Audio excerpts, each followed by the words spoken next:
भगवान श्री अर्थ तो कमाया पर शुरुआत ही गलत हो गई।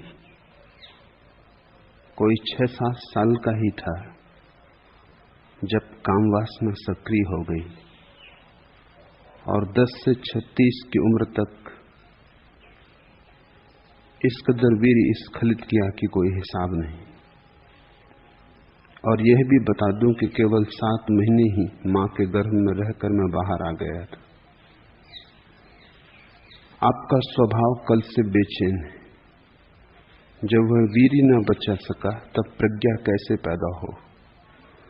तभी तो मूढ़ हूं और बिना जानने का दावा करता हूं। संन्यास लेकर भी पलायन ही कर रहा हूं। क्रोध और अहंकार से बुरी तरह ग्रसित हूं। बस चमड़ी मांसी बढ़ा है। स्वभाव खुद कर के हार गया। प्रभु अब आप ही कुछ करें। पहली बात, जो बीता सो बीता, जो हुआ उसे न तो अनहुआ किया जा सकता है, न करने की चेष्टा में व्यर्थ समय गंवाने की कोई जरूरत है। अतीत के लिए रो मत, भविष्य के लिए प्रार्थना करो। अतीत के लिए पछताओ मत, क्योंकि उस पछतावे में भी गंवाया गया समय फिर लौट कर नहीं आएगा। उतना समय तो गया, कुछ किया नहीं जा सकता। जो गया गया। अब पछताओ मत, क्योंकि पछतावे में गया समय भी व्यर्थ जाएगा। व्यर्थ के कामों में समय जाता है, फिर व्यर्थ के कामों में पछतावे में समय जाता है। मूल तो गया गया, अब तुम व्यर्थ ब्याज भी कमा रहे हो। तो पहली तो बात ख्याल रखो, अतीत के लिए पछतावा ना समझिए। अतीत का अर्थ ही यह है कि जो अब हमारे हाथ के बाहर हुआ, तीर छूट चुका, अब उससे वापस तुम तर्कस में न लौटा सकोगे। लेकिन चिंता का कोई कारण नहीं। ये चिंता भी उसी मन का जाल है जिसने अतीत को गंवाया।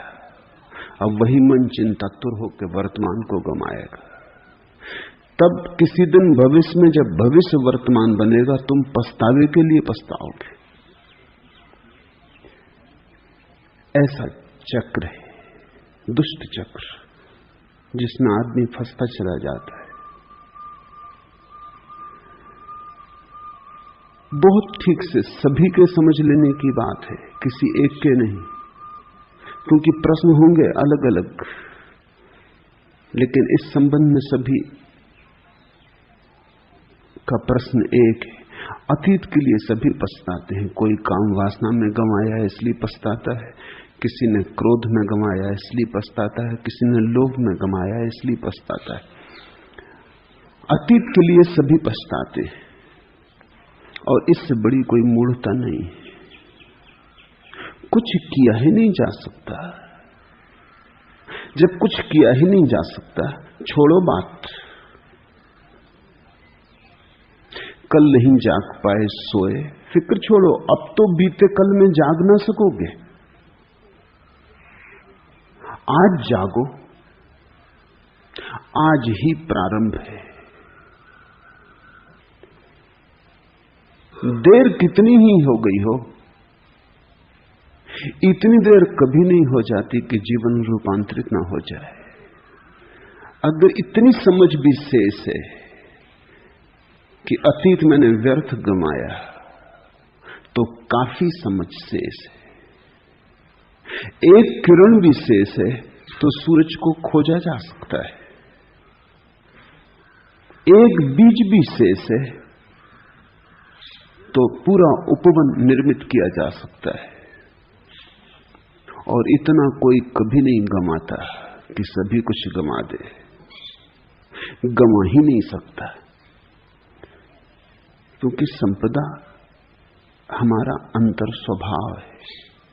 हम कितना ही गंवाएं, गंवाने से हम मुश्किलें खड़ी कर देते हैं स्वयं तक आने में, लेकिन स्वयं नष्ट नहीं हो जाता।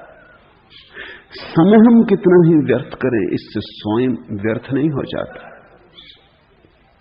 तुम आज भी लौट सकते हो, तुम आज भी अंतर यात्रा पर आ सकते हो। थोड़ी अड़चन होगी। कल जो मैंने कहा वो तुम्हें निराश करने को नहीं कहा है, वो तुम्हें सजग होने को कहा है। यही मनुष्य का उलझाव है। जो सुलझाव के लिए कहा जाता है उससे भी उलझाव खड़ा हो जाता है। कल जो मैंने कहा वो तुम्हें उदास होने को नहीं कहा है, इसलिए नहीं कहा कि तुम अतीत के लिए पछताओ, इसलिए कहा है कि ऐसी भी देर बहुत हो गई, पर अब और देर मत करो, जब जागे तभी सुबह। यदि बचपन ब्रह्मचर्य में बीता होता तो अंतर यात्रा सुगम होती, रास्ते पर कंकड़ पत्थर न होते, फूल बिछे होते। रास्ता अभी भी है, फूल नहीं, थोड़ा कंटकाकीर्ण होगा, थोड़े कंकड़ पत्थर होंगे, ऊबड़ खाबड़ होगा, बस इतना ही फर्क पड़ रहा है। जहां सुगमता से यात्रा हो सकती थी वहां थोड़ी दुर्गम होगी, जहां क्षण में पहुंचा जा सकता था वहां थोड़ा ज्यादा समय लगेगा, थोड़ा तप होगा, थोड़ी कठिनाई होगी, हाँपोगे थोड़े, पसीना बहेगा थोड़ा, बहुत नीचे उतर गए, चढ़ना होगा। ब्रह्मचर्य होता उतरे ही ना होते, चोटी पर ही होते। चलना समतल भूमि में होता, खाई खड्ड में उतर गए, चढ़ना होगा, बस इतनी ही बात है। पछताओ मत, इतनी ही शक्ति को तपश्चर्या में लगाओ, चढ़ने में लगाओ, और चढ़ने को दुख और उदासी से मत करो। सौभाग्य समझो कि अभी भी जाग गए, बहुत हैं जो अभी भी नहीं जागे। तुम छोटे ही गड्ढे में उतर के जाग गए, बहुत हैं जो गहरी खाइयों में उतर गए हैं और उतरे ही चले जाते हैं। सदा जीवन का विधायक रूप देखो ताकि तुम उदास न हो जाओ, क्योंकि जो उदास है उसके पैरों में पत्थर बन जाते, क्योंकि जो निराश है वो थक के बैठ जाता है। और मैं कई लोगों को जानता हूं जो मंजिल के सामने ही थक के बैठ गए। उठ जाएं तो मंजिल सामने, अक्सर ऐसा होता है। लंबी यात्रा तो लोग पार कर लेते हैं, फिर जब मंजिल करीब आ जाती तब थक के बैठ जाते, 2 कदम चलना मुश्किल हो जाता है। लंबी यात्रा तो आसाम में कर लेते हैं पूरी, जब मंजिल सामने आती है तब अपनी थकान का अनुभव होता है, बैठ जाते हैं, कहते हैं अब तो पास है, अब तो पहुंच जाएंगे। बैठ के सो भी सकते हो, और मंजिल कुछ ऐसी है, गत्यात्मक है। तुम बैठ जाओगे, मंजिल बैठी ना रहेगी, मंजिल भाग रही। जब आंख खोलोगे शायद पाओ कि मंजिल अब सामने नहीं, किसी क्षण में थी, किसी भाव दशा में सामने थी, किसी दूसरी भाव दशा में सामने न होगी। मंजिल कोई स्थिर चीज नहीं है, कोई वस्तु नहीं है, भावोन्मेष है। तो किसी प्रेम के क्षण में, प्रार्थना के क्षण में पास होती, जब प्रेम खो जाता है प्रार्थना खो जाती, दूर हो जाती। दूरी और पास होना तुम्हारे मन की अवस्थाओं पर निर्भर है। जब मन बिल्कुल नहीं होता तो तुम मंजिल के भीतर होते हो, तुम भवन के भीतर होते हो, मंदिर के भीतर होते हो। जो गया गया, चिंता का कोई भी कारण नहीं। सभी ने गंवाया है, तुमने अकेले थोड़ी गंवाया।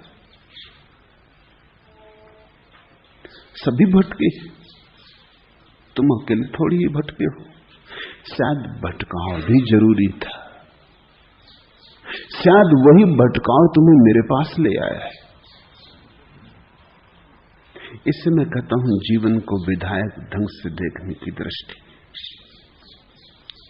उस दिन हुए एक शराबी आया, उसने कहा कि मैं बर्बाद हो गया शराब पी पी के, अब तो छोड़ भी नहीं सकता हूं, ऐसी गहन आदत बन गई, मन की ही नहीं शरीर की भी आदत बन गई। अब तो छोड़ता हूं तो शरीर में भी बेचैनी अनुभव होती। अब तो मेरे चिकित्सक भी कहते हैं कि छोड़ना आसान न होगा, शरीर की जरूरत हो गई। मैंने तो जीवन यूं ही गंवाया। वो रोने लगा, उसने सिर पीट लिया। मैंने कहा इसे भी थोड़ा गौर से देख, बहुत हैं जो शराबी नहीं है और मेरे पास नहीं आए, शायद तेरी शराब ही तुझे मेरे पास ले आई। शराब को भी धन्यवाद दे, जीवन को शुभ की दिशा से देख।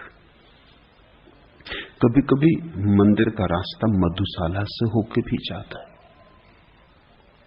कभी कभी मंदिर के पड़ोस में जो रहता है वो चूक जाता है और मधुशाला से आने वाला पहुंच जाता है। उठने के लिए गिरना जैसे जरूरी है,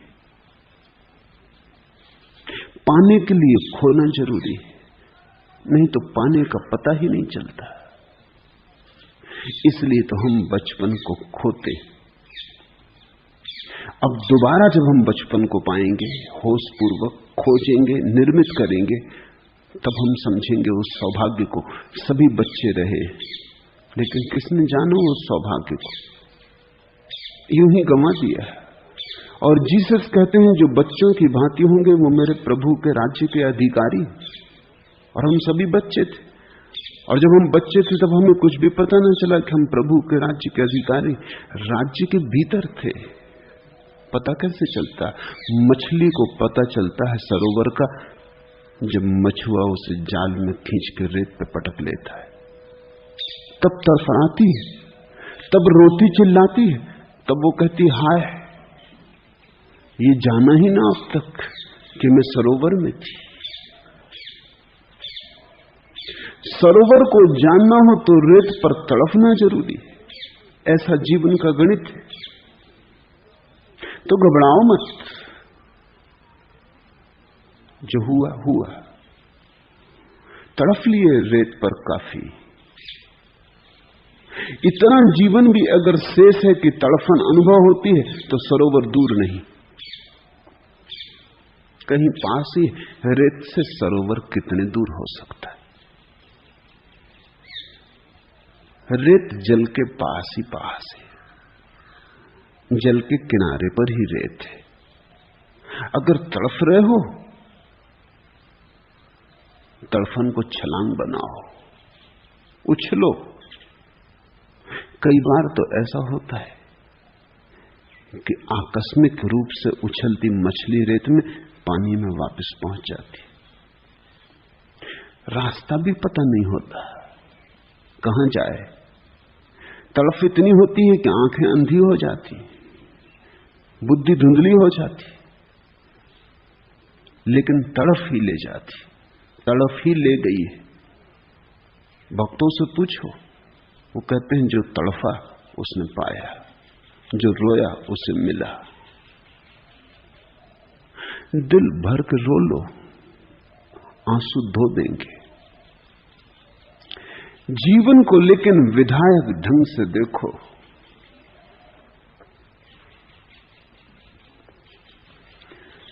चल रहा है पर पहुंचना लक्ष्य पर इसका अनिश्चित। कर्म कर भी कर्म फल से यदि रहा यह पांथ वंचित, विश्व तो उस पर हंसेगा, खूब भूला खूब भटका, किंतु गाय पंक्तियां दो वह करेगा धैर्य संचित। व्यर्थ जीवन की रटन क्या, दो नैन मेरी प्रतीक्षा में खड़े। यही श्रद्धा है कि परमात्मा तुम्हारी बाट जो होता है, कितने ही दूर चले गए। सत्य तुम्हारी प्रतीक्षा करता है, तुम ही नहीं खोज रहे हो, परमात्मा भी तुम्हें अंधेरे में खोज रहा है। जीसस ने कहा है, गड़रिया आता है सांझ सूरज के ढले, अपनी गाड़रों को संभालता हुआ, भेड़ों को संभालता हुआ, अचानक पाता है एक खो गई, सब कुछ छोड़ देता है, वहीं उस एक की तलाश में निकल जाता है। उस अंधेरी रात में सब कुछ छोड़ जाता है, असहाय उस एक की खोज में निकल जाता है जो भटक गई, और जब उसे पा लेता है तो उसे कंधे पर रख के लौटता है। ठीक कहा, जान के कहा, पता है जीसस को जो वो कह रहे हैं। किंतु गायः पंक्तियां दो, वह करेगा धैर्य संचित, व्यर्थ जीवन की रटन क्या। दो नैन मेरी प्रतीक्षा में खड़े, जो गया गया, व्यर्थ था, व्यर्थ सही, पर कोई तुम्हारी प्रतीक्षा करता है। तुम ही नहीं खोजते, परमात्मा भी खोजता है। अगर तुम ही खोजते और वो न खोजता तो मिलना हो ही नहीं सकता था। मिलना कहीं एक तरफा हुआ, हाथ दो ताली से ताली हाथ दो हाथों से बजती। तुम अकेले ही ताली बजाते होते हो, परमात्मा का हाथ उत्सुक न होता, ताली बजने वाली नहीं थी। ताली बहुत बार बजी, उसका हाथ भी आतुर है, उतना ही जितना तुम्हारा। पंथ जीवन का चुनौती दे रहा है हर कदम पर, आखिरी मंजिल नहीं होती कहीं भी दृष्टिगोचर। धूल से लद, स्वेद से सिंच, हो गई है देह भारी, कौन सा विश्वास मुझको खींचता जाता निरंतर। पंथ क्या, पथ की थकन क्या, स्वेद कण क्या, दो नयन मेरी प्रतीक्षा में खड़े। मत देखो धूल जो राह पर इकट्ठी हो गई, मत गिनो सूल जो राह पर मिले, नजरें उठाओ, दो नयन मेरी प्रतीक्षा में खड़े। भक्त की भाषा बोलो तो भगवान तुम्हारी प्रतीक्षा कर रहा है। ज्ञानी की भाषा बोलो, सत्य आतुर है अनावृत होने को। जिससे दुल्हन आतुर है, आए दुल्हा उठाए घूंघट।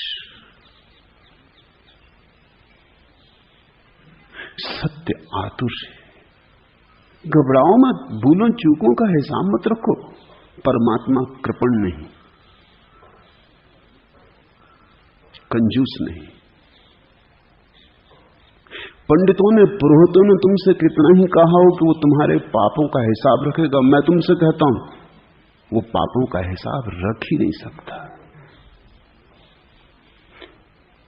परमात्मा और पापों का हिसाब रखे, ये बात ही कुछ बड़ी दुकानदारी की हो जाती।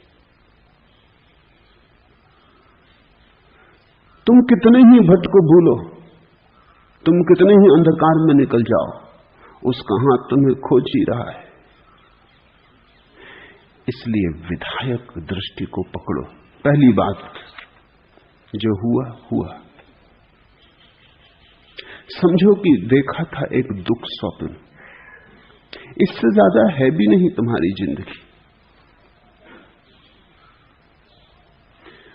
ब्रह्मचर्य भी एक मधुर स्वप्न है। ब्रह्मचर्य भी एक मधुर स्वप्न है। निश्चित ही रात अगर मधुर स्वप्न देखे तो सुबह तुम थोड़े ज्यादा मुस्कुराते उठते हो, बस इतना ही फर्क है। रात दुख स्वप्न देखे, छाती पर राक्षसों को सवार देखा, पहाड़ से गिराए गए, चट्टानों पर पीटे गए, छाती पर हिमालय रख दिया किसी ने। सुबह उठते हो थोड़े परेशान से, लेकिन परेशानी कितनी देर टिकती। आखिर ये भी सपना है, दुख स्वप्न, नाइटमेयर, पर है तो सपना ही। और मधुर सपनों से मिली हुई ताजगी, गंध, वो भी कितनी देर टिकती है, घड़ी में दोनों खो जाते। जागो, ब्रह्मचर्य व्यभिचार उन दोनों निद्रा में हुए। हो सकता कि मधुर सपने देख लेते, जब सपने देखने ही थे मधुर देख लेते। अच्छा, न देख पाए, छोड़ो, सपने सपने हैं। अब तुम देखना मन का उलझाव क्या है। जब मैं कह रहा हूं सपने सपने हैं, तब जिन्हें व्यभिचार करना वो कहेंगे अरे पहले न सोचा, चलो अभी भी क्या देर हुई। अगर सपने ही हैं दोनों तो फिर व्यभिचार ही चुन लो, फिर ब्रह्मचर्य की पंचायत क्या। कल मैंने तुमसे कहा था अगर ब्रह्मचर्य हो सत्य के पास आना सुगम हो जाएगा। तो तुमने सोचा बड़े पाप किए, व्यभिचार किया, बड़े भोग में डूबे रहे, तो तुम थके मांदे उदास धूल सने परेशान व्यथित आ गए। कल मैंने कहा था यदि बच्चे ब्रह्मचर्य में पल सके तो उन्हें संसार का अनुभव प्रगाढ़ होगा। ब्रह्मचर्य की पृष्ठभूमि में जीवन की सारी रेखाएं साफ उभर आएंगी। तुम्हें उदास करने को न कहा था। अब तुम तो बच्चे हो नहीं सकते, इस जन्म में तो नहीं, अगले जन्म में होगे। अगर न जागे तो होना ही पड़ेगा, ख्याल रखना। खैर अगले जन्म में तुम शायद भूल ही जाओगे, क्योंकि होश से मरोगे इसकी संभावना बहुत कम है। तो तुम्हारे बच्चे होंगे, कम से कम उनका ख्याल रखना। लेकिन वो तो तुमने न सोचा। तुम ये समझ के आ गए कि अब तो बात खत्म हो गई, अब तो प्रज्ञा का जन्म कैसे होगा। ये मैंने नहीं कहा था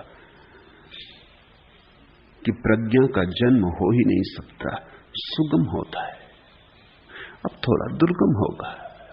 पर अंततः फर्क तो दुख स्वप्न और मधुर स्वप्न का है। रात सुख में बीत जाए तो सुबह तुम जरा और ढंग से उठते हो, एक प्रसाद होता है उठने में, ताजे होते हो, स्वस्थ मन होते हो, स्वच्छ गात होते हो, स्नान किए किए ताजे ताजे नहाए नहाए होते हो। मधुर स्वप्न की गूंज, मधुर स्वप्न की सहनाई भीतर बजती रहती। तुम्हारे पैरों में थोड़े घूंघर बंधे होते, थोड़ा संगीत होता है। दिन के लिए ये सहारा होगा। फिर तुम दुख स्वप्न से उठते हो, तुम सुबह ही क्रोध में उठे, नाराज उठे, परेशान उठे, किसी तरह उठे, बोझ रूप दिन को तुम ढोओगे। लेकिन ये बातें इसलिए होती हैं कि तुम बेहोश हो। अगर तुम होश में उठो सुबह तो दुख स्वप्न और स्वप्न दोनों बराबर है। तुम कहोगे अरे सब सपने थे, तुम झिड़का दोगे उन सपनों को अपने से, तुम दोनों से मुक्त हो जाओगे। जो गया गया। अर्थ तो कमाया पर शुरुआत ही गलत हो गई।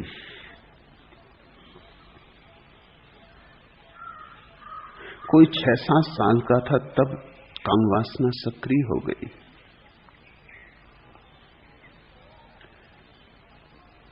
और यह भी बता दूं कि केवल 7 महीने मां के गर्भ में रहकर बाहर आ गया था।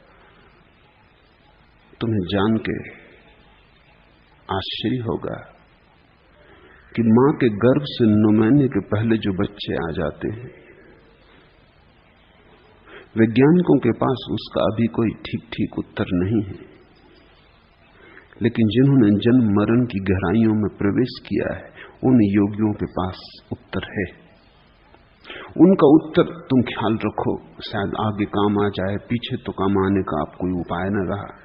अब तो आ ही चुके, 7 महीने में आए कि 9 महीने में आए। लेकिन आगे काम आ जाए। मरते वक्त जो व्यक्ति मरना नहीं चाहता, लड़ता है मौत से, जबरदस्ती करता है बचने की, वो मां के गर्भ से जल्दी बाहर आ जाता। वो जो मरने से बचने की आकांक्षा है, वो जो जीवन की पकड़ है, वही उसे मां के गर्भ से जल्दी बाहर ले आती।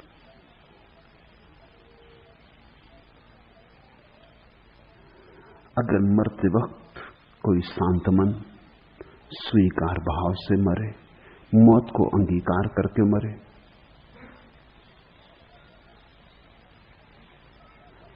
अगर खूब अंगीकार करके मरे, तो वो ठीक समय पर पैदा होता है, कोई जल्दबाजी नहीं।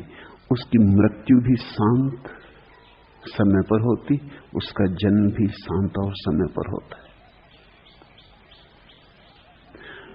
जो लोग जबरदस्ती करते हुए मरते, वो जन्म भी जबरदस्ती ले लेते, और इसलिए दूसरी घटना भी घटी होगी। 6-7 साल की उम्र में काम वासना से भर जाने का अर्थ इतना ही कि पिछले जन्म में मरते समय तक काम वासना ने पीछा किया होगा। बहुत बूढ़े हैं जो मरते समय भी, मरने की आखिरी घड़ी में भी काम वासना से ही आतुर रहते। उस समय भी उनको काम ही घेरे रहता है। राम नाम सत्य, ये तो दूसरे कहते हैं जब वो मर जाते, वे खुद नहीं कह पाते। उनके लिए तो काम नाम सत्य है, वही भीतर धुन गूंजती रहती। तो चाहते हैं कि 2 दिन और मिल जाते जीने के, तो और भोग लेते, थोड़े पाप और कर लेते।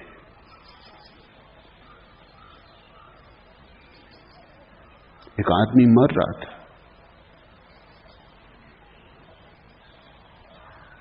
धर्मगुरु को बुला गया। धर्मगुरु ने कहा, आप तो पछता लो, अब तो ये आखिरी सांस का वक्त आ गया। उसने कहा, पछता ही रहा हूं, और क्या कर रहा हूं। धर्मगुरु ने कहा, पछता रहे हो तुम, और पछता रहे हो, क्योंकि वो जाहिर आदमी था, कभी मंदिर न गया, कभी शास्त्र न छुआ, कभी सत्संग में बैठा नहीं, पछता रहा है। मरते दम तक भोग में ही लिप्त था। उसने कहा, तुम और पछता रहा। उसने कहा, हाँ पछता रहा हूं, लेकिन तुम गलत मत समझना, मैं उन पापों के लिए पछता रहा हूं जो कर न पाया, कर ही लेता। अब पछता रहा हूं, आखिरी घड़ी आ गई, समय न बचा। और तुम जैसे मूढ़ों की बातों में पड़ के मैं कई पाप न कर पाया, सोच सोच के रह गया, करूं न करूं। अब ये मौत आ गई, अब कौन उत्तर देगा। लोग पछताते मरते कि कर न पाए, और थोड़ा धन कमा लेते, और किसी स्त्री से प्रेम रचा लेते, और किसी पुरुष को पा लेते, और कोई पद पर पहुंच जाते। बस ऐसा ही गोरखधंधा मन में होता है। राम का नाम उठ ही नहीं पाता, काम ही घेरे रहता है। तो अगर काम वासना मरते वक्त बुरी तरह घेरे रहे, तो दूसरे जन्म में बड़े जल्दी आ जाएगी। हम अपना जीवन अपने हाथों निर्मित करते हैं, जो हम मांगते हैं मिल जाता है, यही यहां उपद्रव है। सोच समझ के मांगना, जो मांगोगे मिल जाएगा, जो मांगोगे वो मिल ही जाता है, क्योंकि तुम ही बीज बोते हो, फिर तुम ही फसल काट लेते हो।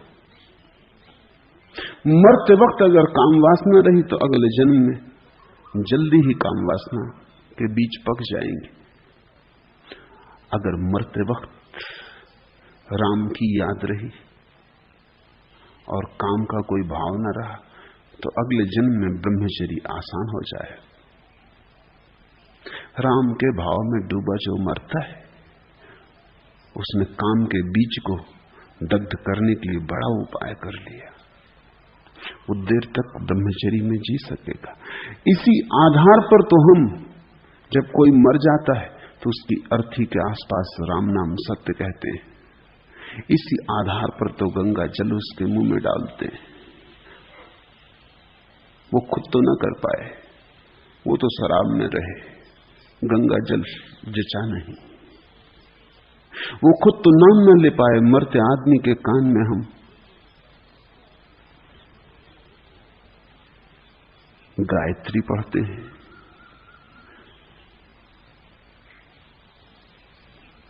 मंत्र जाप करते हैं, नमोकार का उच्चार करते हैं, मरते आदमी के। ये जो जीवन में उन्हें करना था, ये दूसरे कर रहे हैं।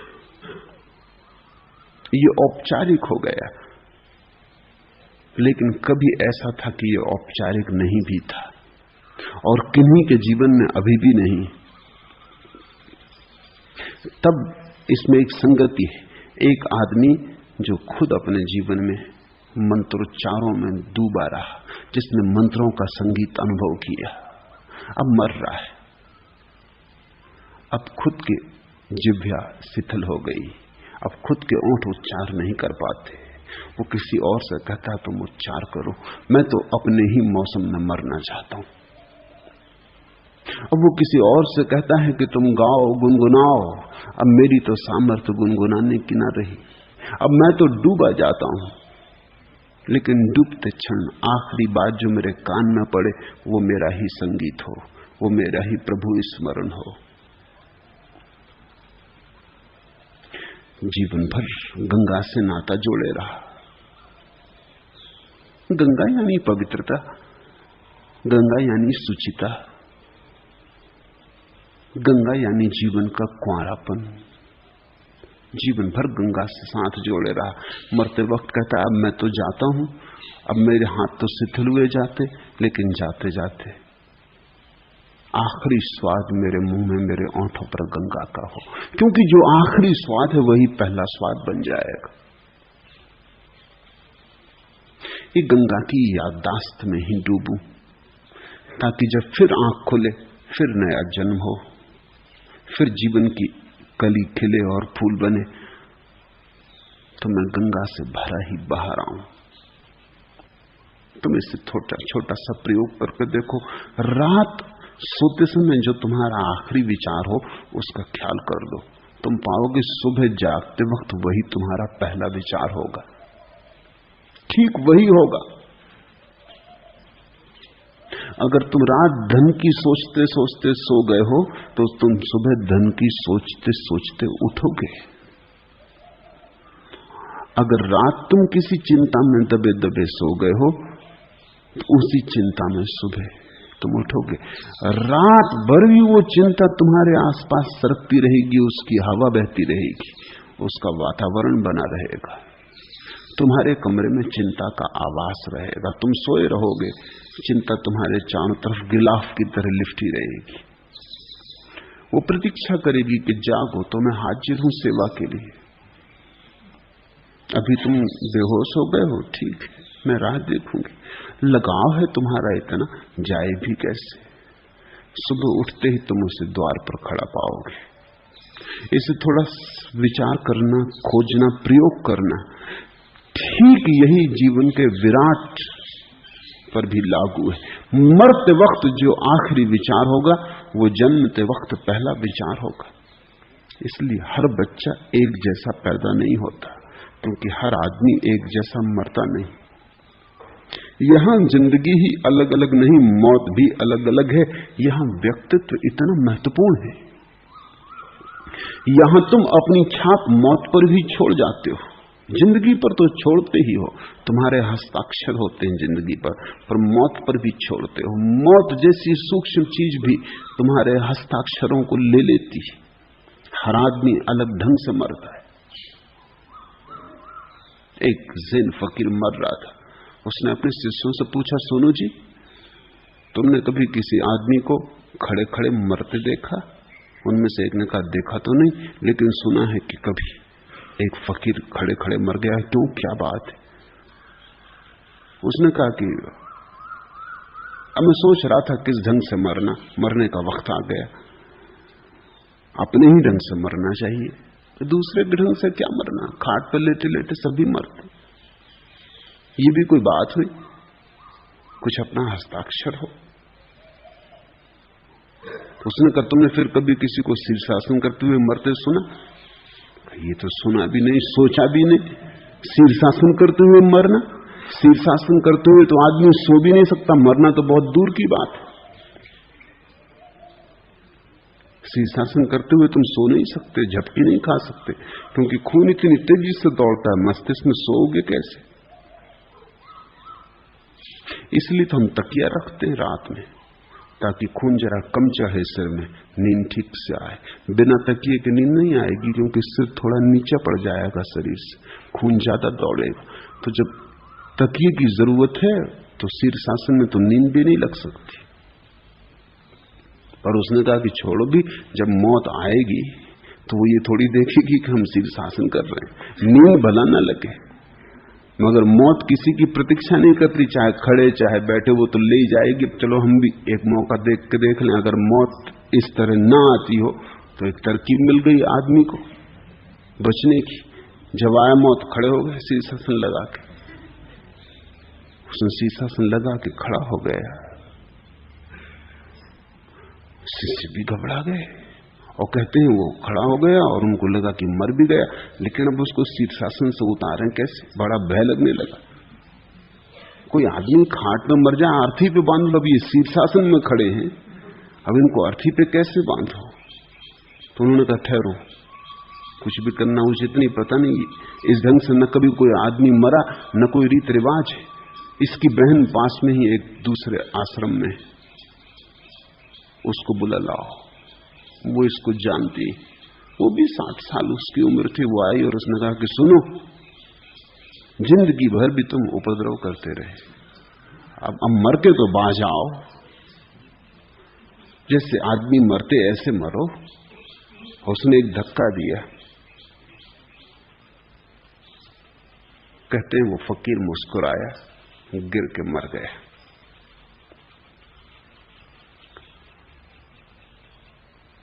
हर आदमी की मौत भी अगर तुम बहुत गौर से देखो तो उसमें तुम विशिष्टता पाओगे।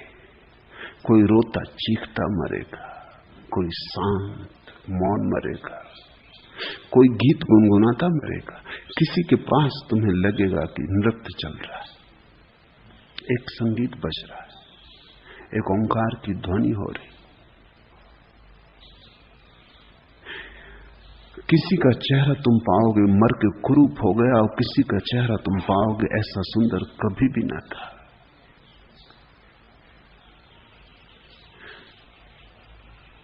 हम जो भी करते हैं वो वैसा ही पृथक पृथक होता है जैसे हमारे अंगूठों के चिन्ह पृथक पृथक होते हैं। सभी कुछ व्यक्तित्व से भरा है। तो मरते वक्त अगर मरने की बिल्कुल आकांक्षा न थी और जीवन तुमसे जबरदस्ती छीना गया और तुम जीवन को पकड़ना चाहते थे तो मां के पेट से जल्दी पैदा हो जाओगे। अगर मरते वक्त काम वासना ने मन को पकड़े ही रखा, राम का उच्चार चाहा भी तो भी न हो सका। और ध्यान रखना, काम वासना का उच्चार मृत्यु के क्षण में 100 में से 99 लोगों को पकड़ लेता है। उसका कारण भी है, वो कारण भी तुम ख्याल में ले लो। मृत्यु और काम एक दूसरे के विपरीत है। जन्म होता है काम से और मृत्यु से अंत होता है जन्म का। तो जन्म है यानी काम। जिस ऊर्जा को जन्म में काम वासना मुक्त करती है, मृत्यु में वही ऊर्जा सिकुड़ती है और नष्ट होती है। स्वभावतः काम वासना मृत्यु को अपना दुश्मन मानती है। इसलिए तो कामी पुरुष बूढ़ा नहीं होना चाहता, सदा जवान रहना चाहता। कामी स्त्री अपनी उम्र झूठी बताने लगती।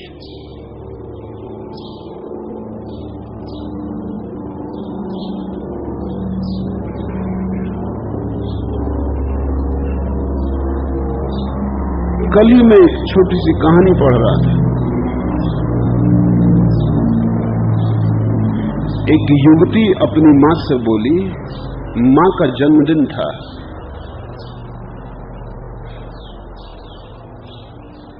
क्योंकि वो देख रही कि मां की उम्र बढ़ती तो नहीं, उल्टी घटती जाती। पिछले साल अगर 35वां जन्मदिन मनाया था तो इस बार वो 34वां जन्मदिन मना रही। तो उसने कहा कि मां और सब तो ठीक है, मुझ में और तुम में कम से कम 9 महीने का फर्क रखना। तो बड़ी झंझट होगी, लोग क्या कहेंगे।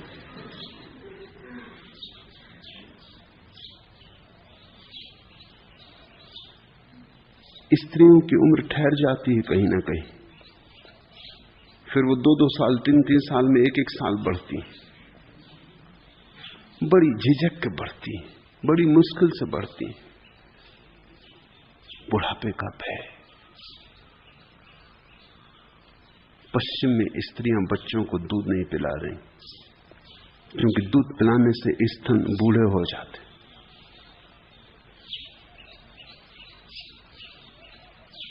पश्चिम में स्त्रियां मां बनने में जरा भी उत्सुक नहीं रह गई, क्योंकि बच्चों को जन्म देने का मतलब है अपनी मौत को पास बुलाना। हर बच्चा तुम्हारे जीवन का कुछ हिस्सा ले जाता। जवानी बनी रहे किसी भी कीमत पर। काम वासना बुढ़ापे से भयभीत है, क्योंकि फिर बुढ़ापे का जब कदम उठ गया तो फिर मौत ज्यादा दूर नहीं। बुढ़ापा आ गया तो कब्र फिर कितनी दूर रही। मरघट के द्वार पर तो आ ही गए, अब ज्यादा देर न लगेगी। अगर बचना हो तो पहले बुढ़ापे से बचना चाहिए, तो फिर मौत से शायद बचना हो जाए। आदमी की कथाओं में, सारी मनुष्य जाति की कथाओं में तुम ऐसे लोग पाओगे जो मरे नहीं। वो हमारी काम वासना के प्रतीक है। कोई अश्वत्थामा मरता ही नहीं, कोई आल्हा उदल मरते ही नहीं। सारी दुनिया में ऐसी कथाएं हैं कि कोई व्यक्ति जिए ही चला जाता। तुम भी बड़े प्रभावित होते हो अगर कोई कह दे कि फलां सन्यासी गांव में आया, उसकी उम्र 200 साल, चले गिरे चरणों में, बड़े चमत्कृत हो गए। चमत्कार क्या है इसमें? चमत्कार ये है कि जो आदमी 200 साल जिंदा रह गया, पता नहीं कोई जड़ी बूटी दे दे, कोई ताबीज दे दे, आशीर्वाद दे दे, तुम भी रह जाओ। ये तुम्हारे भीतर मरने का जो डर है, भय, वही तुम्हें चमत्कृत करता है। उसी को चमत्कृत करने के लिए साधु अपनी उम्र बड़ी करके बताते हैं। तुम थोड़ा सोचो, स्त्रियां उम्र छोटी करके बताती हैं, साधु बड़ी करके बताते हैं, मगर मतलब दोनों का एक ही, प्रयोजन एक ही है। स्त्रियां छोटी करके बताती हैं, वो कहते हैं मौत बहुत दूर। साधु बड़ा करके बताते हैं कि हम तो पार कर चुके हैं, मौत को हरा चुके। मगर दोनों ये कह रहे हैं कि किसी भांति हम मौत से दूर, मौत हमें छू नहीं सकती। लेकिन ये कामी की ही वासना है। तो पिछला जन्म, पिछला जीवन, पिछली मौत तुम्हारे इस जन्म को प्रभावित कर जाती है। पर ये सब हो चुका। ये मैं तुमसे इसलिए नहीं कह रहा हूं कि तुम इसके लिए उदास हो, मैं तुमसे इसलिए कह रहा हूं ताकि आगे तुम फिर ऐसी भूलें न करो। एर्नोल्ड टॉयनबी ने अपने एक पत्र में लिखा है, इतिहास पढ़ना जरूरी है ताकि लोग वही भूलें दोबारा न करें। ये बात ठीक समझ में आती। लोग कहते हैं इतिहास नहीं दोहरता, लेकिन ये तभी संभव है जब इतिहास को ठीक से समझ लिया जाए, तभी नहीं दोहरेगा, नहीं तो दोहरेगा।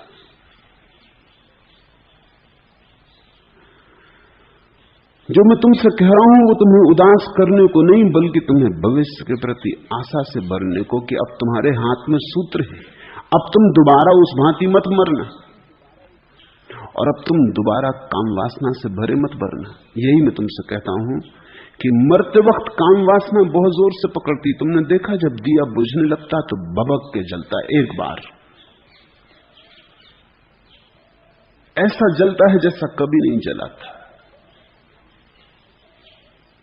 मरने के पहले काम वासना भी भड़क के जलती है। मौत आ गई तो जो सदा की छिपाई हुई ऊर्जा थी, दबाई हुई ऊर्जा थी, कृपणता थी, अब तो मौत आ गई, सब छूटने लगा हाथ से, अब भभक के जलती है। एक जोश में तुम्हें चारों तरफ से घेर लेती। मरता हुआ आदमी 100 में 99 मौकों पर काम वासना से घिरा मरता है। चिल्लाओ तुम मंत्र, पढ़ो तुम गीता, उस तक नहीं पहुंचेगा, क्योंकि वो भीतर तो काम वासना की लिहाफ में लिपटा हुआ है। मरते वक्त और काम वासना से बच जाना बड़ा कठिन। ये तभी संभव है जब जीवन भर तुमने काम वासना के प्रति सजगता साधी हो और तुम्हारी काम वासना से इतनी पहचान हो गई हो कि जब वो आखिरी भवक के जले तब तुम हंस के कहो कि अच्छा तो अब दिया बुझा, और तुम साक्षी रह सको, तुम कहीं तादात्म्य न कर लो। आपका स्वभाव कल से बेचैन है। जब वह वीर न बचा सका तब प्रज्ञा कैसे पैदा हो। अगर तुम बचे हो तो वीर भी बचा है। वीर के संबंध में कुछ बात समझ लेनी जरूरी है। पहली बात कि वीर कुछ ऐसी बात नहीं है कि कोई निश्चित संपदा है, रोज पैदा हो रहा है। ये बड़ी भ्रांति है तुम्हें कि वीर कोई निश्चित संपदा है। ये कोई फिक्स्ड बैंक अकाउंट नहीं कि 100 रुपए जमा, 1 रुपया खर्च हो गया 99 बचे, एक और खर्च हो गया 98 बचे। वीर सृजनात्मक है, ये रोज पैदा हो रहा है। तुम्हारे भोजन से, श्वास से, श्रम से, विश्राम से रोज पैदा हो रहा है। इसलिए इससे घबराने की कोई जरूरत नहीं है। ब्रह्मचर्य को तुम कृपणता मत समझ लेना, जो कि अक्सर हुआ है। कंजूस आदमी ब्रह्मचारी हो जाते, वो भी एक तरह का की कंजूसी है। न धन खर्च कर सकते, न वीर खर्च कर सकते। मैं तुम्हें कंजूस बनने को नहीं कह रहा हूं, न बुद्ध कह रहे हैं, न पतंजलि कह रहे हैं। वस्तुतः वे ये कह रहे हैं कि इसके पहले कि तुम खर्च करो, काफी हो तुम्हारे पास, ताकि खर्च करने की गहराई आ सके। इकट्ठा करो, पहले ऊर्जा को गहन होने दो, सघन होने दो, क्योंकि जितनी ऊर्जा सघन और गहन होगी उतना ही संभोग गहरा हो पाएगा। और कभी कभी एक संभोग में भी मुक्ति हो सकती। एक संभोग भी ठीक से देख लिया, बात खत्म होगी, फिर तो पुनरुक्ति है। और ध्यान रखना, अगर वीर पास हो तो एक संभोग, पहला संभोग जितना गहरा होगा, दूसरा उससे कम होगा गहरा, तीसरा और कम गहरा होगा। क्योंकि पहला 25 वर्ष या 20 वर्ष या 28 वर्ष की संपत्ति, इकट्ठी संपत्ति का परिणाम था। फिर दूसरा तो रोज रोज जो संपत्ति इकट्ठी होगी उसका परिणाम होगा। आज तुमने वीर खर्च किया, फिर 24 घंटे बर्बाद पैदा हो जाएगा। लेकिन ये रोजमर्रा का पैदा होने वाला वीर है। इससे तुम वो गहरा अनुभव न पा सकोगे जो ब्रह्मचारी पाता है। इसलिए ये मत सोचो कि वीर खत्म हो गया, आप क्या करें। वीर आज भी पैदा हो रहा है, रोज पैदा हो रहा है। वीर तो तुम्हारा जीवन है। अगर तुम आज भी ब्रह्मचर्य की दिशा में थोड़े कदम उठाओ तो तुम्हारा सरोवर फिर भरने लगेगा। जीवन का दान अनंत है, जीवन कृपण नहीं है। तुम्हारी भूल चूक के कारण जीवन ये नहीं कहता कि बस हो गया, तुमने भूल की अब तुम्हें न मिलेगा। जीवन तुम्हें 1000 बार देता है। तुम 1000 बार भूल करो, वो 1001 बार देता है। तुम जीवन को हरा ना पाओगे। तुम घबराओ मत, जो समय गया गया, जाने दो। फिर आज तुम्हारे जीवन में ब्रह्मचर्य का भाव जगे। कहते हो 30-35 साल गुजर गए, गुजर जाने दो, तुम फिर से बच्चे हो जाओ। नहीं समझती तब करते भी क्या तुम? कोई समझाने वाला भी ना था, करते भी क्या तुम? जो समझाने वाले थे वो उल्टे, उनके कारण ब्रह्मचर्य तो पैदा नहीं होता, उनके कारण ब्रह्मचर्य जल्दी टूट जाता है। समझाने वाले ऐसे ना समझ कि उनके कारण और आकर्षण पैदा होता है। ये बड़ी हैरानी की बात है। दो तरह के लोग हैं समाज में। एक है जो हर व्यक्ति की काम वासना का शोषण करना चाहते हैं, तो फिल्में हैं, कहानियां हैं, उपन्यास हैं, गीत हैं, संगीत है, बाजार है, वो तुम्हारी काम वासना का शोषण कर रहा है। वो छोटे से छोटे बच्चे में काम वासना पैदा कर रहा है। ये चारों तरफ फैला बाजार है, ये तुम्हारी गर्दन पे तलवार रखे।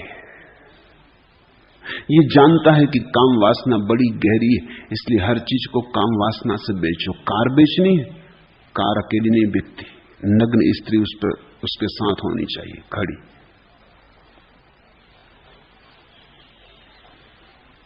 मैंने सुना है कि दूर अमेरिका में पहाड़ों में रहने वाले एक आदमी को एक कैटलॉग मिल गया। अमेरिका में कैटलॉग यानी गीता, लोग कैटलॉग ही पढ़ते। वही खास अध्ययन का विषय, कौन कौन सी चीजें बाजार में बिक रही हैं, विज्ञापन, इस सब का। वो गरीब आदमी ने कभी कैटलॉग देखा नहीं था, उसने देखा तो बड़ा चकित हुआ। उसने एक स्त्री को देखा कैटलॉग में, बड़ी सुंदर और दाम बहुत कम। वो बड़ा हैरान हुआ, कुल $3, ये कोई 25-30 रुपए। उसने कहा इतनी सस्ती मिल रही। उसने फौरन ऑर्डर किया। फिर उसने बड़ी प्रतीक्षा की, क्योंकि लिखा था कि 3 सप्ताह के भीतर पोस्ट ऑफिस में पूछ लेना। और फिर पोस्ट ऑफिस गया, दूर था गांव से, पास के नगर में था, वहां गया, उसकी पार्सल मौजूद थी। वो पार्सल देख कर और चौंका, पार्सल बड़ी छोटी थी। इतनी बड़ी औरत इतनी सी पार्सल में समा गई। चमत्कार पे चमत्कार हो रहा है। एक तो 25 रुपए में। उसने पूछा पोस्ट मास्टर को कि मुझे शक है, जो चीज मैंने बुलाई है नहीं इसमें, ये धोखाधड़ी, मेरे 25 रुपए मुफ्त जाएंगे, मैं जान लेना चाहता हूं। उसने कहा तूने बुलाया क्या? तो वो जरा शर्माया। अब उसने कहा अब आपसे क्या छिपाना, नहीं कि स्त्री बुलाई। स्त्री? कहां तुमने पढ़ा कि 25 रुपए में स्त्री मिलती? और अभी तक तो इंतजाम नहीं हुआ वीपीपी से भेजने का। और तरह से मिलती, 25 में भी मिलती, मगर वीपीपी से तुम भी बड़े खोजी। उसने कैटलॉग निकाला अपने बैग में से, कही देख लो। वो एक हैंडबैग का विज्ञापन था। हैंडबैग लिए स्त्री खड़ी थी। उस गरीब ने ठीक ही समझा कि स्त्री बिकती होगी, हैंडबैग के लिए स्त्री काहे के लिए खड़ी? स्त्री के साथ हैंडबैग आता होगा ये समझ में आता है, हैंडबैग के साथ स्त्री किस लिए आएगी? हैंडबैग आया हुआ था। हर चीज को बेचना हो तो स्त्री को खड़ा करो। ऐसा लगता है कि और सब चीजें बहाने, बिकती स्त्री है, बिकता काम है। तो एक तो चारों तरफ बाजार है, वो खींच रहा है तुम्हें कि तुम्हारी काम वासना जगे, जितने जल्दी जग जाए उतना अच्छा, क्योंकि उतनी चीजें बिक सके। दूसरी तरफ मंदिर, मस्जिद, चर्च के पुजारी वो खिलाफ है। वो इतने ज्यादा खिलाफ है कि उनकी खिलाफत आकर्षण पैदा कर रही है। वो हर एक के गले में एक ही दवा घोंट के पिलाए चले जाते हैं, ब्रह्मचरी ब्रह्मचरी ब्रह्मचरी। उन बच्चों से ब्रह्मचर्य की बात करते हैं जिनको अभी काम वासना का भी पता नहीं। अभी रुको। और इन दोनों के बीच में प्राण घुटे जा रहे हैं। तो मैं जानता हूं तुम्हारा कुछ कसूर नहीं, कोई अपराध नहीं, कोई पाप नहीं। इधर बाजार है, उधर पुरोहित है, और दोनों की साठगांठ मालूम होती है। दोनों एक ही तरफ धकेल रहे हैं। सुख की गर्दन काट रही है दुनिया की तलवार तो देख, जिस तलवार को चूम रहा है उस तलवार की धार तो देख। जान यहां हर चीज की कीमत, यान यहां हर चीज का मोल, आन यहां हर चीज का मोल, सौदा करने वाले गाफिल पहले ये बाजार तो देख। पर बच्चों को कहो भी क्या, उनका कसूर भी क्या? बच्चे तो ना समझ भोले भाले, उनकी स्लेट तो कोरी है, जो तुम लिख देते हो लिख जाता है। जब लुट जाते हैं तब पता चलता है कि जिस तलवार को चूमा उसने काटा। जब लुट जाते हैं तब पता चलता है कि ये बाजार तो लुटेरों का है, दुकानदारों का नहीं। लेकिन तब ऐसा लगता है देर हो गई। मैं तुमसे कहता हूं देर नहीं हुई, जब जागे तब सुबह। छोड़ो चिंता, बेचैन मत हो। वीर्य कोई ऐसी बात नहीं है कि बंधी हुई है, रोज पैदा होती, फिर संग्रहित कर सकते हो। अच्छा होता कि पहले न गंवाया होता, पर अभी भी कुछ बिगड़ नहीं गया है। घबराओ मत। अगर इतना बोध तुम्हारे भीतर है कि अब प्रज्ञा कैसे पैदा हो, तो प्रज्ञा पैदा होनी शुरू हो गई। यही तो प्रज्ञा का पहला कदम है। क्या है पहला कदम?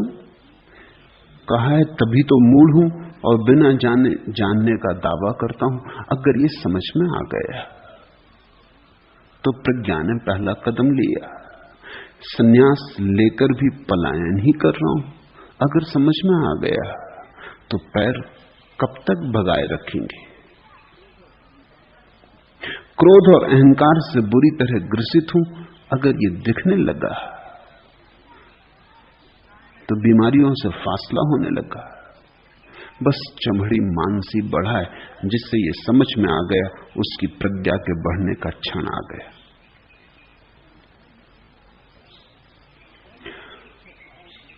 और ये उचित है भाव की स्वभाव खुद कर करके हार गया, प्रभु अब आप ही कुछ करें। इस भाव को प्रार्थना बनने दो, इस असहाय भाव को पूजा बनने दो। इसमें फर्क समझ लेना, इसमें भी भ्रांति हो सकती है। असहाय अवस्था से उठा हुआ ये भाव तुम्हें मुक्त कर सकता है, लेकिन निराशा से उठा हुआ यही भाव तुम्हें बर्बाद कर सकता है। तुम निराशा से ये मत कहो कि अब आप ही करें, तुम असहाय अवस्था से कहो। क्या फर्क है दोनों में? जब तुम निराशा से कहते हो तब तुम ये जानते हो तो सकता नहीं, चलो ये भी करके देख लें कि शायद गुरु पर छोड़ने से कुछ हो जाए, शायद प्रभु पर छोड़ने से कुछ हो जाए। जानते तो तुम ये हो कि ये हो नहीं सकता, जब अपने किए न हुआ तो इनके किए क्या होगा। मगर मजबूरी है, चलो इसको भी जांच लें, इसे भी देख लें। अगर निराशा से ये भाव उठा तो ये पूरा न होगा, क्योंकि इसमें पहले ही प्राण नहीं है। असहाय अवस्था बड़ी अलग बात है। असहाय अवस्था का ये अर्थ नहीं कि ये हो नहीं सकता। असहाय अवस्था का इतना ही अर्थ है कि ये मेरे अहंकार से नहीं हो सकता, निरअहंकार से होगा। निरअहंकार से होगा, अहंकार से नहीं हुआ, निरअहंकार से निश्चय होगा। अहंकार की यात्रा करके देख ली, अब अहंकार छोड़ के देखो, लेकिन निराशा बिल्कुल नहीं है। अहंकार से हार हुई है लेकिन हार नहीं हुई है।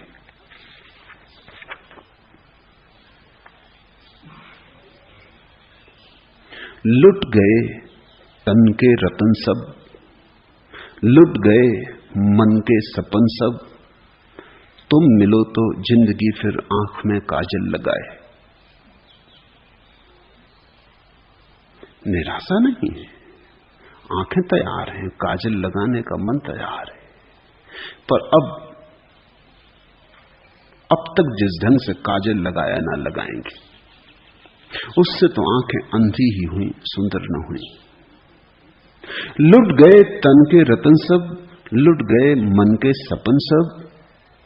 समझ लेना, सब लुट गया, लेकिन आशा नहीं लुटी है। लुट गए तन के रतन सब, लुट गए मन के सपन सब। तुम मिलो तो जिंदगी फिर आंख में काजल लगाए, तुम नहीं तो स्वर्ग की सारी जमींदारी करूं क्या। और अब अगर तुम्हारे बिना स्वर्ग की पूरी जमींदारी भी मिलती हो तो मैं लेने को राजी नहीं। वही तो हम कोशिश करते रहे अब तक।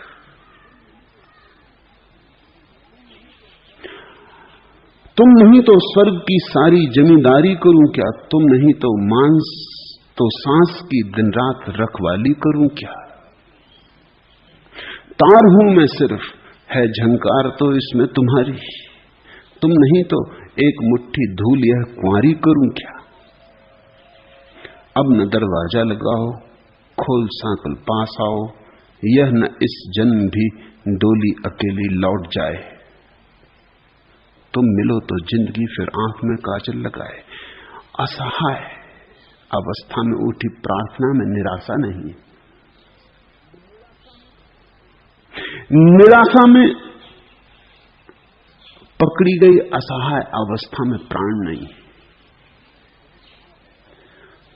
तो बहुत बार ऐसा हो जाता है कि तुम निराशा से आके मेरे पास कहते हो कि अब आप ही संभालो। मतलब ये कि हम तो करके देख लिए, जानते हैं आपसे भी क्या होगा, किसी से कुछ होने वाला नहीं, मगर चलो इसको भी करके देख लें, मरता क्या न करता। तो ये भी सही, मगर इस भांति कुछ भी ना हो सकेगा, क्योंकि होना तो तुम्हारे भीतर है। तुमने तो द्वार बंद कर लिए। तुम्हारी निराशा ने तो तुम्हारे भीतर की संभावनाओं पर वज्रपात कर दिया, कुठाराघात कर दिया। हारे हो संभावनाओं से नहीं, सिर्फ अहंकार से। हार हुई है क्योंकि मैं को जिताना चाहता। अभी जीत समाप्त नहीं हो गई है, अभी तुम गलत ढंग से चल रहे थे इसलिए हारे हो। हार आत्यंतिक नहीं है, लौटो। अभी तुम नदी से लड़ रहे थे इसलिए थक गए हो, अब नदी के साथ बहो। थकान जो नदी के साथ बहता उसने जानी नहीं, थकान उसने पहचानी नहीं, थकान का उसे परिचय नहीं। जो नदी के साथ बहता है वो ताजा होता है, नदी अपनी ऊर्जा भी उसे देती, वो नदी का माध्यम बन जाता है। अगर सच में तुम हार गए हो, अहंकार सब तरह से पराजित हो गया है, तो मैं तैयार हूं, लेकिन निराशा से न उठे ये स्वर, गहन आशा से उठे।